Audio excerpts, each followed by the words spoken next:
glad you brought that up. You know, there's a lot of business that needs to be handled before we talk about this. And I was doing an interview on Friday, and a bunch of fucking scumbags wrote stories that I said, fuck USADA.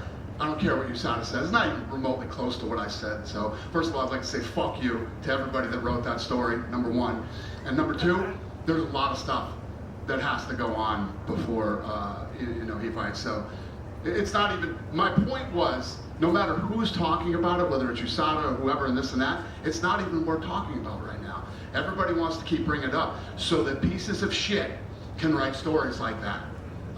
Never did I say I don't give a shit what USADA thinks or disrespecting USADA or anything like that. It doesn't matter what anybody says.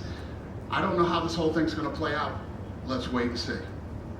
Thank you. Dana, back here. Yeah. So in 2012, International Fight Week just started, right? 11 years later, when you think about how far this week has come just for this promotion, what are some thoughts and emotions that come to mind? What's the question?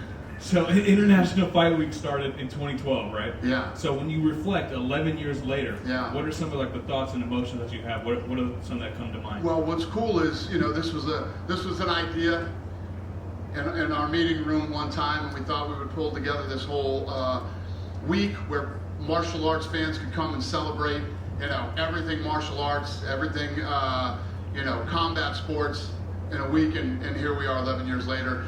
This was one of the best we've ever had. The expo was rocking. You know, all the other activities that happened this week were amazing, and yeah, it's, you know, I never really thought about it till you just asked me. It's awesome. Thank you. Over here. Yep. Dana. Yep. Right over here. Yep. How you doing? Good. So I just want to go through the emotions that you went through this weekend, especially at the Hall of Fame. You know, Jens Pulver, he was on the first marketing materials when Zupa purchased UFC, and he was at UFC 33 victory in Vegas, and then Robbie Lawler was the first televised fight in UFC history. Right. So, the 37.5 on Fox Sports. 37.5. Yeah. So I just want to go through the range of emotions. These guys helped build the company to what it is today. What's their range of emotions, and how do you plan to include them into the business going forward? Yeah, I mean, that's why, you know, we've talked a lot leading up to this. We talked a lot tonight. Brought him back to my room as soon as the fight was over.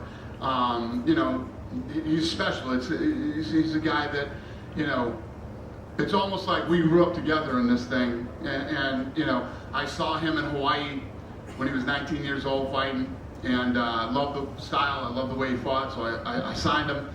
And it's like what this guy was talking to me earlier about Bo Nickal. You know, was Bo Nickal, is it too soon? Is it that was the same question with Robbie Lawler at the time, and here we are. He's almost 42 years old, and he's still here. He's still fighting, and he's retiring tonight.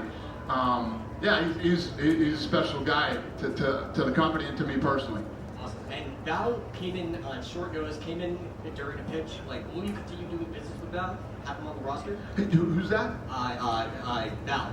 The person that fought Bo Nickal. Oh yeah. What about him? Is he going to stick around? Yeah, he's going to stick around. He took the fight on short notice. We'll absolutely give him another fight. Kid came in and, you know, yes. Okay. And yeah, I like him too. He's a great kid. Yeah, and one more question for me. What were the standouts, like for you, watching all the fights from the early prelims all the way up to the top of the card? Who were the standouts to you? And I mean, everybody stood out tonight. It would be completely unfair if I look at this whole card and think about who stood out. I mean, there were a lot of standouts tonight. You know, yeah. I mean, I don't know who I'd pick and say, oh, this guy was the guy, or this girl was the girl, which was an awesome fight too. Big upset there. That would stand out. The card was awesome. You couldn't ask for a better card, especially to top off International Fight Week. Congratulations. Thank you very much. Thanks, brother. Dana? Yep. This is one of those cards where a bunch of finishes. Is this going to be one of those cards where you get a lot of locker room bonuses, those infamous locker room bonuses? Yeah.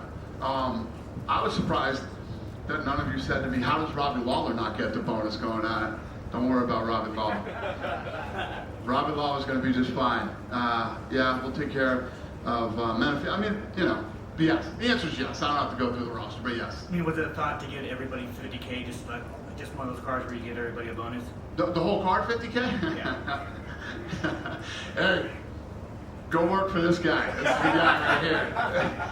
Yeah. And then just did Dan Hooker and Jalen Turner have the fight the night before Brandon Moreno? No, 100%. Actually, like I told you about how everything works in matchmaking, we had that little debate, and I was saying, what about the Turner Hooker fight? And Sean felt like, you know, there was more at stake in the main event, and, you know, two of the best guys in the world, and, you know, Sean won. Jack Della Maddalena is in Vegas. He obviously didn't fight tonight. He wants to fight next week in Vegas. Is that a possibility? I love it. Well, first of all, you know how I feel about that kind of stuff. Yeah, I love it. We'll see.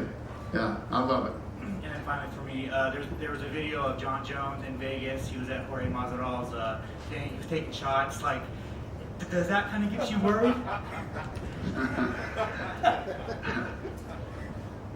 Listen, he's a grown man. He can do whatever the hell he wants. I always say this, John, more than 12 hours in Vegas is usually probably not a good idea for John. Yeah, I don't know. Listen, John has done very well for himself. He's been through a lot of shit. He's made it through.